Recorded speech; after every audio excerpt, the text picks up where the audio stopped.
السلام علیکم معزز صارفین۔ پرانے زمانے میں بنی اسرائیل کا ایک بادشاہ تھا جو کافر ہونے کے ساتھ ساتھ بہت ظالم بھی تھا، جو لوگوں کو خنزیر کا گوشت کھانے پر مجبور کرتا تھا، اور جو آدمی انکار کرتا تو اسے سخت سزائیں دے کر ہلاک کروا دیتا۔ پھر اس زمانے کے سب سے بڑے عابد شخص کو بادشاہ کے پاس لایا گیا۔ لوگ اس عابد بزرگ کے مرتبے اور فضیلت سے آگاہ تھے۔ لوگ نہیں چاہتے تھے کہ اس عابد بزرگ کو بادشاہ کی طرف سے کوئی تکلیف پہنچے۔ چنانچہ ایک سپاہی نے عابد سے کہا کہ آپ مجھے ایک بکری کا بچہ ذبح کر کے دے دیں، جب بادشاہ کہے گا کہ اس عابد کے سامنے خنزیر کا گوشت رکھیں تو میں وہی بکری کا گوشت آپ کے سامنے پیش کروں گا۔ بادشاہ یہ سمجھے گا کہ آپ نے اس کی خواہش کے مطابق خنزیر کا گوشت کھا لیا، اور اس طرح آپ بھی ہلاکت سے محفوظ رہیں گے۔ عابد بزرگ نے بکری کا بچہ ذبح کر کے اس کا گوشت سپاہی کو دے دیا۔ جب بزرگ کو بادشاہ کے سامنے لایا گیا تو بادشاہ نے حکم دیا کہ خنزیر کا گوشت لایا جائے۔ منصوبے کے مطابق سپاہی نے بکری کا گوشت بزرگ کے سامنے پیش کیا۔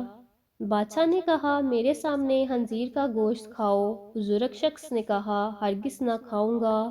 یہ سن کر سپاہی نے اشارے سے بتایا کہ یہ وہی بکری کا گوشت ہے جو آپ نے دیا تھا، لیکن بزرگ نے بادشاہ کے سامنے وہ گوشت کھانے سے انکار کر دیا۔ بادشاہ نے سپاہیوں کو حکم دیا کہ اس کو قتل کر دیا جائے۔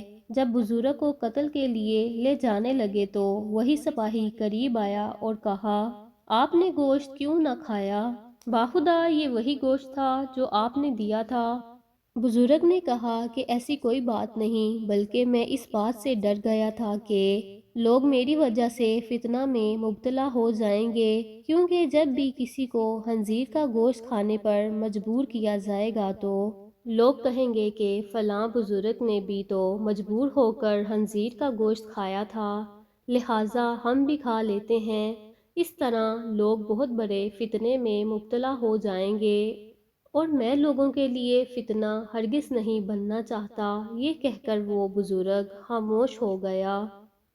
جب زندگی اور موت کی کشمکش بن جائے تو سورۃ المائدہ میں آیت نمبر 3 میں آیا ہے کہ 4 چیزیں جو حرام ہیں، مردار، بہتا ہوا لہو، خنزیر کا گوشت، اور جس کے ذبح کے وقت غیر اللہ کا نام لیا جائے، یعنی اللہ کے علاوہ کسی اور کا نام لیا جائے تو اللہ نے فرمایا اگر زندگی اور موت کی کشمکش بن جائے، تمہاری نیت نہ ہو بغاوت کی، تو اتنا کھا لو جان بچانے کے لیے، تو اللہ اس پہ گرفت نہیں کرے گا۔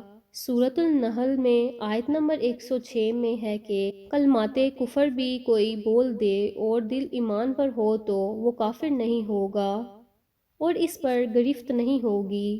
بے شک اللہ معاف کرنے والا مہربان ہے، لیکن بہرحال آخری درجے تک بچنے میں عافیت ہے۔